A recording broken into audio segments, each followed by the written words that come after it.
সুপ্রিয় দর্শক, আসসালামু আলাইকুম। কেমন আছেন আপনারা? নিশ্চয়ই ভালো আছেন। আজকের ভিডিওতে আপনাদের সবাইকে স্বাগত জানাচ্ছি। আজকে আমি আপনাদের সাথে শেয়ার করব খুব জরুরি কিছু তথ্য সম্পর্কে। আর সেটা হচ্ছে নর্মাল ডেলিভারি যখন প্রক্রিয়া শুরু হবে তখন আপনার করণীয় ও তার সাথে কিছু জরুরি টিপস। তাহলে চলুন মূল ভিডিওতে যাওয়া যাক।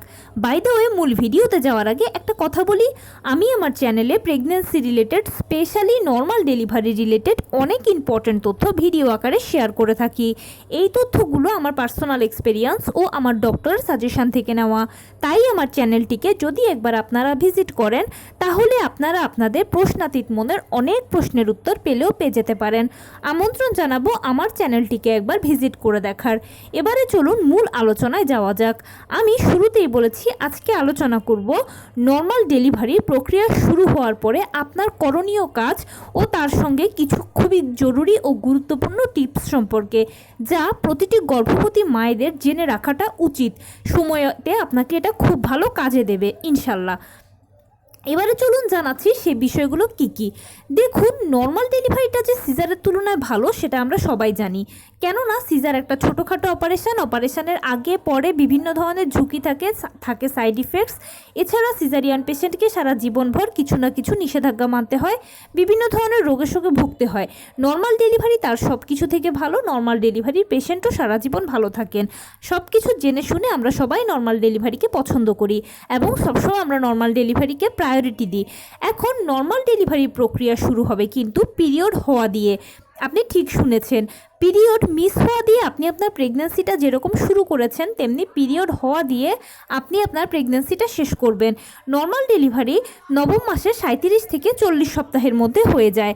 এখন যখন দেখবেন যে আপনার এই প্রক্রিয়াটা শুরু হয়েছে, মানে আপনার পিরিয়ড যাচ্ছে, তখন আপনি একটা পর্যায়ে করবেন কি, আস্তে আস্তে অপেক্ষা করবেন, ধৈর্য ধরে নিজেকে শান্ত রাখবেন। কখনোই এটার জন্য খুব টেনশন করা বা খুব উত্তেজিত হয়ে যাওয়াটা উচিত নয়। ধৈর্য রাখবেন, নিজেকে শান্ত রাখবেন। আস্তে আস্তে প্রক্রিয়াগুলোর দিকে আপনি যাচ্ছেন, সেই মানসিকভাবে নিজেকে প্রিপারেশান নেবেন। সবসময় মনে রাখবেন যে মানসিক জোরটা হচ্ছে ডেলিভারি ক্ষেত্রে সবচেয়ে বড় ইম্পর্টেন্ট। এখানে খুব উত্তেজিত হওয়ারও কিছু নেই বা খুব ঘাবড়ে যাওয়ারও কিন্তু কিছুই নেই। অপেক্ষা করবেন, ধৈর্য ধরে অপেক্ষা করবেন। যেই ধর্মের অনুসারী হন না কেন, বেশি বেশি করে প্রার্থনা করবেন। আপনার এই ধরনের পিরিয়ডটা যেতে যেতে, এটাকে সাধারণত আপনি পিরিয়ড বলছি, কিন্তু এটা হচ্ছে মেডিকেলের ভাষায় মিউকাস প্লাগ। মিউকাস প্লাগটা কি? মিউকাস প্লাগ হচ্ছে থকথকে আঠালো জেলির মতো একটা স্রাব, যেটা জরায়ুর মধ্যে বাচ্চাটাকে পানির মধ্যে ভেসে থাকতে সহায়তা করে। এটা অনেকটা বোতলের ছিপির মতো কাজ করে। মানে বোতলের ভেতরে তরলগুলো যেরকম ছিপি দিয়ে আটকে থাকে, তেমনি এই মিউকাস প্লাগটা দিয়ে জরায়ুর মধ্যে বাচ্চাটা পানির ভেতরে আটকে থাকে। এটা বেসিক্যালি পানিটাকে বা অ্যামনিওটিক ফ্লুইডটাকে আটকে রাখে। এখন এই মিউকাস প্লাগটা কারো ক্ষেত্রে দেখা যায় শুধু সাদা প্লাগ যায়, অথবা কারো ক্ষেত্রে দেখা যায় যে একটু হালকা বাদামি বা গোলাপি কালারের রক্ত মিশ্রিত যায়। এটা একেবারে পিরিয়ডের প্রথম দিনের মতো, তাই সহজ বাংলায় বললাম পিরিয়ড শুরু হয়ে যাবে। এরপরে আস্তে আস্তে অপেক্ষা করবেন। এই থকথকে স্রাবটা যাওয়ার বা এই মিউকাস প্লাগটা যাওয়ার বা এই পিরিয়ডের স্রাবটা যাওয়ার 24 ঘন্টার মধ্যে আস্তে আস্তে আপনার পানি ভাঙতে শুরু করবে। এর মধ্যে কিন্তু আপনাকে অবশ্যই হসপিটাল ব্যাগটা গুছিয়ে ফেলতে হবে। শারীরিক, মানসিক, আর্থিক সব ধরনের প্রিপারেশন কমপ্লিট করে ফেলতে হবে। 24 ঘন্টার মধ্যে বলেছি আপনার পানি ভাঙতে শুরু করবে। এই পানিটা কারো ক্ষেত্রে 1 ফোঁটা 2 ফোঁটা করে ভাঙে, কারো ক্ষেত্রে তার থেকে হালকা অল্প একটু করে ভাঙে। যখন এই পানিটা ভাঙবে তখন আপনি যদি চান তাহলে হসপিটালে চলে যেতে পারেন। তবে এই সময় হসপিটালে গেলে খুব বেশি কিছু লাভ হবে না, কেননা হসপিটালে প্রয়োজন হচ্ছে ফুল পেইন। যখন প্রচুর পেইন হয় তখন ডাক্তারদের করণীয় থাকে, তার আগে আসলে ডাক্তারদেরও করণীয় কিছু থাকে না। তো যখন আপনার এই ধরনের আস্তে আস্তে পানি ভাঙবে তখন যদি খুব বেশি টেনশন করেন তাহলে হসপিটালে চলে যেতে পারেন, কোনো অসুবিধা নেই। আর যদি একটু ধৈর্য রাখতে পারেন তাহলে কষ্ট করে অপেক্ষা করবেন আস্তে আস্তে পেইনের জন্য। তবে এক্ষেত্রে একটা কথা হচ্ছে, বাসায় শুয়ে থাকবেন, কোনো ক্রমে এই সময় আর হাঁটাহাঁটি করবেন না। কেননা যদি আপনি হাঁটাহাঁটি করেন তাহলে অনেক বেশি পানি ভেঙে যাবে, আর পানি যদি খুব বেশি ভেঙে যায় তাহলে বাচ্চা শুকিয়ে যাবে, বাচ্চা ড্রাই হয়ে যাবে, বাচ্চা গর্ভের ভিতরে মারাও যেতে পারে। সেজন্য পানি যেন খুব বেশি না ভাঙে সেটা আপনাকে নিশ্চিত করতে হবে। আর এই জন্য অবশ্যই বাসায় শুয়ে থাকবেন। আর যদি ধৈর্য রাখতে না পারেন তাহলে আপনি চলে যেতে পারেন হসপিটালে, কোনো অসুবিধা নেই, ডাক্তারদের অবজারভেশনে থাকলেন। ধরে নিচ্ছি আপনি বাসাতেই রয়েছেন।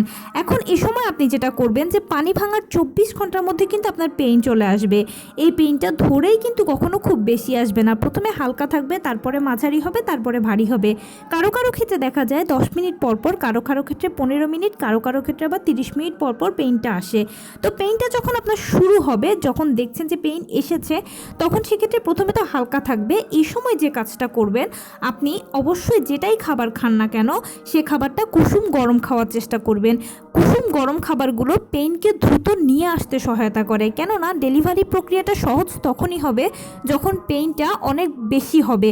আর তাই পেইনটা যত দ্রুত বেশি হবে তত দ্রুতই আপনার নর্মাল ডেলিভারির সময় কম লাগবে। সেজন্য চেষ্টা করবেন যেন পেইনটা আপনার দ্রুত আসে, এই জন্য মানে দ্রুত ভারী হয়। সেজন্য আপনি একটু কুসুম কুসুম গরম খাবার খাবেন। এরপর একটা পর্যায়ে দেখবেন যে আপনার পেইনটা যখন ভারী হয়ে গেছে, মানে আস্তে আস্তে ক্রমান্বয়ে মাঝারির দিকে যাচ্ছে, সেটা আপনি নিজেই বুঝতে পারবেন। তখন সেক্ষেত্রে পেইনটাকে নিচের দিকে রিলিজ করবেন। মানে হচ্ছে আমরা নিঃশ্বাসটা যেরকম টেনে উপরের দিকে তুলি আর নাক দিয়ে নিচের দিকে ছাড়ি, সেরকম নিচের দিকে তলপেট থেকে পায়ের দিকে পেইনটাকে আস্তে করে ছাড়বেন, রিলিজ করবেন। কখনো পেইনটাকে আটকে রাখবেন না, ধরে রাখবেন না। এতে কি হবে, আপনার জরায়ুর মুখ খুলতে কিন্তু তাহলে কষ্ট হবে। আর যদি পেইনটাকে নিচের দিকে রিলিজ করেন, ছেড়ে দেন, তাহলে কিন্তু দ্রুত জরায়ুর মুখ খুলে কন্ট্রাকশন শুরু হয়ে যাবে, মানে জরায়ুর সংকোচন প্রসারণ শুরু হয়ে যাবে। বাচ্চাও দ্রুত ভেতর থেকে চাপ দেওয়া শুরু করবে। ডেলিভারি কাজটা খুব সহজ হয়ে যাবে তখন এই ক্ষেত্রে। এরপরে যখন দেখবেন যে আস্তে আস্তে পেইন ভারী হচ্ছে, সেটা বোঝার উপায় হচ্ছে, প্রথমে যদি আপনার 10 মিনিট পর পর পেইন হতো, এখন কয়েক সেকেন্ড পর পর পেইন হবে।